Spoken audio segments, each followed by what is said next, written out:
my channel. I am out here at Elm Fork Shooting Range, and clearly the range is hot. We have people having a good time out here. But I am here with my friend Clay Robertson. If you saw a couple weeks ago, we did a little shotgun shooting challenge video, and I'm pretty sure the people announced it and I won.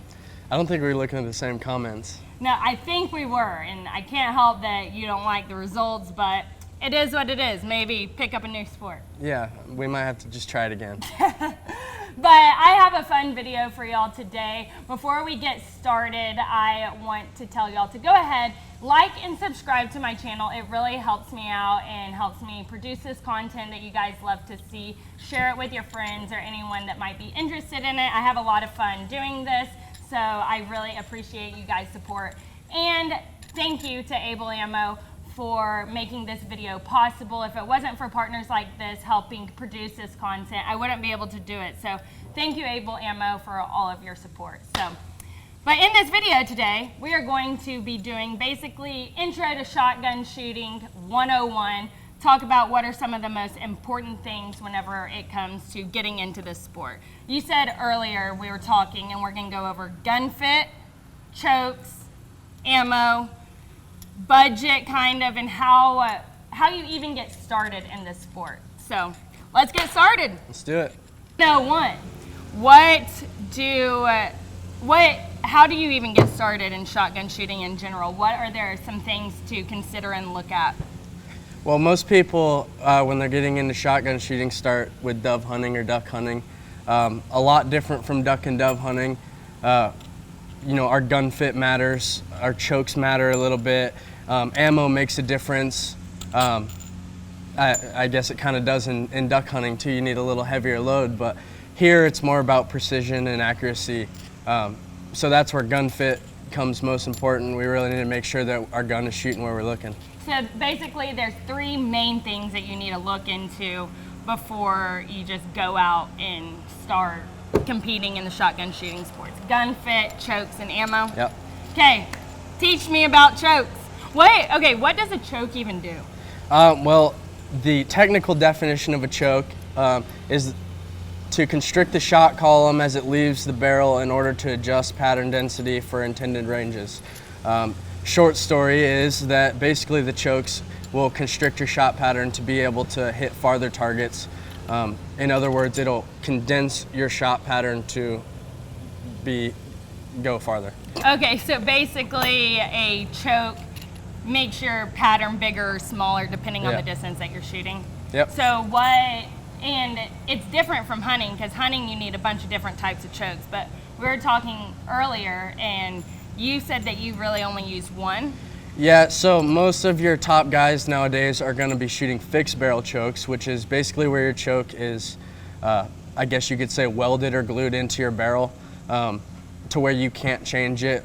Typically, they're going to be like a light mod, which is what I shoot. What's light mod mean? It's kind of middle of the spectrum, so it's not too big, not too small? It's like right in the middle between a skeet and a modified, or even sometimes a full choke people use, but yeah, it's kind of middle of the spectrum.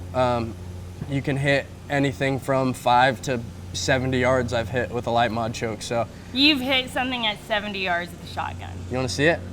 You'll have to show me it a little bit later. All right. So what do you shoot whenever you go to competitions? I shoot light mod just about always, unless I'm going to get something like 5 to 10 yards slow rolling, like a gravity rabbit, which is kind of where they just come off of a hill and are, you know, at their own mercy. A gravity rabbit, you're talking about like whenever a clay like comes over something? Is that like a game?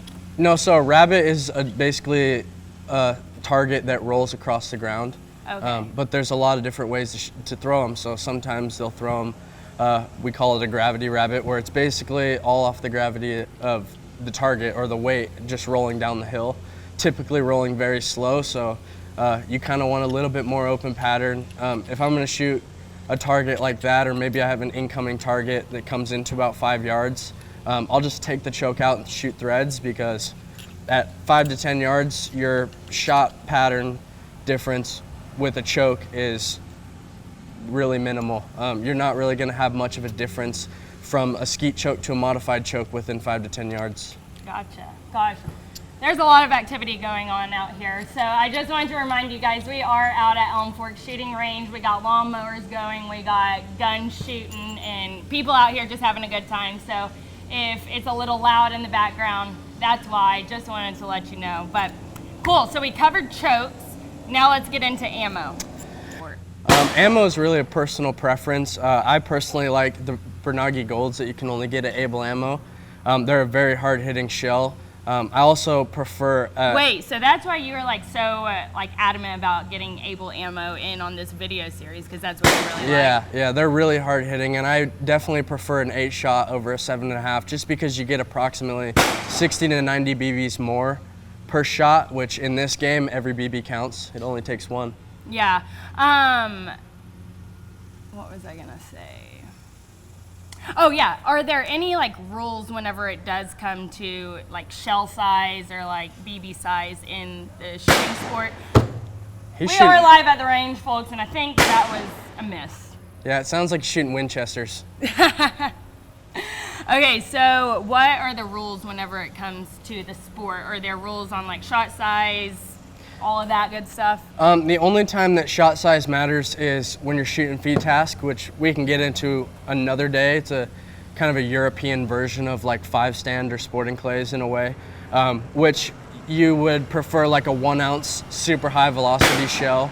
They are restricted to 1 ounce only in feed task. But what about what you shoot? You shoot in sporting clays. Okay. In sporting clays, sure I got that right. You can shoot whatever you want. Like I said, personal preference. So a lot of people will shoot like a 1 ounce 1250, or even some people will shoot like a nitro shell, which is going to be a lot more high velocity, like 1350 or 1400. So whenever it comes to like ounces and the length of the shell, what does that, like for people that don't know, like what does that even mean? Like why would people prefer an 8 over 7.5? That doesn't mean inch. That would be like that long. Yeah, so take up your whole. So the difference what between. What does 8 and 7.5 mean? That's actually a BB size. Okay, so BB size. 7.5 is going to be a little bit bigger of a BB, which means you're going to get less BBs in the actual shell itself. And then the difference between 1 ounce and 1/8 ounce, which is typically what people shoot. Sometimes you'll get 1 ounce and a quarter, which is a little bit more powder. Which is going to make it a little higher velocity shell. So the ounce is how much powder is actually in the shell? Yeah, it's the amount of powder. So most, like you, for example, you might like a 1 ounce shell, maybe like a 1 ounce 7.5, just because it's going to be a lighter shell, a little bit easier on your shoulder, especially when we're shooting sporting clays. We're shooting, 100 to 300 rounds in a day. Yeah, so basically once you find the kind that you like to shoot, you stick with it whenever it comes to the sport of shotgun shooting. But whenever it comes to hunting, different sizes matter for like different game that you're going birds, after. Different, like if you're going for pheasant or duck or goose or dove, like that's whenever you really get into different types of shotgun shells. Yeah, and like getting into like duck hunting, those are more specific to duck hunting. You're really not going to shoot anything else but ducks with duck loads. Typically like a BB or a triple B. Yeah. Gotcha. Sounds like 4th of July over there. Yeah. Where are the fireworks at? I already used them all. So anyways, now we've got the chokes, the ammo covered, but you say the most important thing whenever it comes to shotgun shooting is the gun fit. And That's I right. don't even know what that means, because normally I just pick up a gun and I'm shooting. So explain to me what that even means. Well, it's kind of like going back to the duck hunting. A lot of duck guns are not fit at all because so many layers, you're going through jackets, taking them on and off. So most people don't even think that gun fit matters. That's why Logan misses all the time. Probably. He misses quite a bit. Your gun fit's not right. That's what it is. That's why you miss the ducks. Yeah. We'll go to the store later and get you fit, okay? Yeah, but in sporting clays, gun fit's important because, like I said, again, with like the chokes, we're dealing with a lot of precision and accuracy, so we're really trying to be almost perfect, and if your gun's not shooting where you're looking, you're not going to hit what you're shooting at. Yeah, so I've noticed most of it, well, not this one, but most of the guns that you've brought out are over and under. Is that what most people in the sport shoot, or do some do pump action, semi-automatic, or like why? Yeah, so I don't know. Over and unders are definitely I guess you could say, the gun of choice when it comes to sporting clays. But there are a lot of people who shoot automatics. It's really, again, personal preference, you know, what you like. I personally don't like an automatic because I don't like to feel the ejection of the shell in the action. So, I like the over and under. It just feels more solid. Okay, correct me if I'm wrong. So say like you're competing in one of the, or what are they called? The clays, but they go at the same time? Pair. Yeah, so say you have a pair. Do you only get 2 shots at that, or if you have a semi-automatic, can you have 3 shells in there in case you miss? No, it's only 2. So okay, so that's why you can only have 2 shells in there at once. Got it. Okay, so gun fit, show me about it. So gun fit is actually pretty simple, especially when you're going from like a gun right off the shelf, kind of like this one. So with this one, what we're looking for is you want your cheekbone or your nose to be about 1 inch behind where this comb meets the grip. And then what you're looking for down the barrel is you can see the 2 beads. So you have 1 bead there and 1 on the end. You kind of want those beads to stack up like that. Let me try it out. Yeah. So this I gun, can see the beads, yeah, this gun doesn't I can fit also you very see well. This thing. This So gun doesn't fit you very why well would because you- you want to because of get that? all the way up here. The reason is just because you're getting. Okay, no, well, just see there you that? go. Maybe you just need to turtleneck it, huh? Yeah. So they have different sizes for No, so butt stock, right? Is that what it's called? The butt? yeah, so this is the butt stock, and then the comb would be the top, and then we have the grip. But gun fit is actually pretty simple. With a wood stock like this, synthetic as well, what we would do is we would just cut off about 1/2 inch of this wood and then put the pad back on and see how it fits you. That's funny. I was about to make a joke. Let's just cut it off, but that's literally what you do. So Yeah. you just chop her off right there and get it to where it fits. Yeah, and you know, slowly, a lot of people too will put on like adjustable combs so you can move it as you wish. Adjustable what? Or adjustable pads, so you can like move it as you want or as you grow. Oh, okay, yeah, I've seen those. Like, that's they have, ideal like, with double children. Ones. Yeah, it's ideal with kids just because the gun can kind of grow with them. You have it. A little bit. So this is just.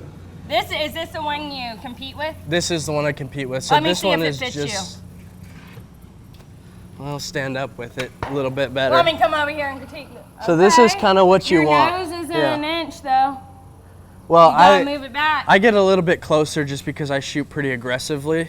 Oh, you're an aggressive shooter. I am. Whoa! I am. Watch out, Clay's aggressive. It helps me hit targets better, all right? Okay, well.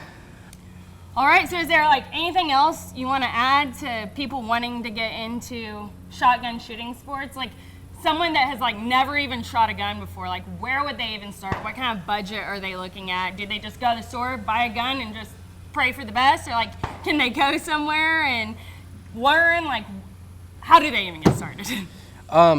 Well, I mean, I guess you could just go buy a gun, but you'd be out a couple $100. The best way to start, like here at Elm Fork, I'm an instructor here, and we have many NRA instructors where you can come out, rent a gun, multiple guns, over and unders, automatics, different sizes, different gauges, and our instructors here, as well as myself, we really like to spend time and try to get people invested in the sport. A little self-promo there. Yeah. Come take a lesson with Clay. But yeah, you can, and most gun clubs are gonna have rental guns and instructors where you can go out, test different types of guns, different gun sizes, kind of figure out what you want, or if you're even interested in it at all. You really don't want to just go buy a gun and then, you know, a week later decide you don't want to do it anymore. Yeah. Because it is very expensive. You're looking at a pretty penny when it comes to at least the ammo. The ammo, yeah. Especially if you can't hit one and you have to shoot. Yeah, or Like a you're whole shooting box Winchesters me. like that guy. Yeah, is he still shooting? No, I think he gave up. He was missing too many. He's gonna go get some able ammo. Yeah, he ran down to Huntsville real quick. That's funny. Awesome. Well, thank you for teaching me all this, dealing with all my millions of questions. If you are interested and you're in the DFW area, come out to Elm Fork Shooting Range. You can get Clay, who's the aggressive shooter, and get lessons from him or any of the other awesome instructors they have here. It's an incredible range. They have literally everything. So if you want to get interested and learn how to get into the sport, come out here. But thank you guys for tuning in. If y'all have any questions or want to learn more about this, drop a comment below. We are going to be doing a couple more videos in this series we have planned for y'all. And make sure you tune in back next time we drop a video. I think we're going to drop it in 2 weeks because we have a big announcement for y'all to where maybe you can come shoot with me and Clay in the future. So make sure you like and subscribe this video, share it with your friends who are interested in getting into this sport, or just someone that maybe had never thought about it, but they might be interested in it, because you never know. Picking up a new hobby is fun. So thank you guys for tuning in, and I will see you guys next time.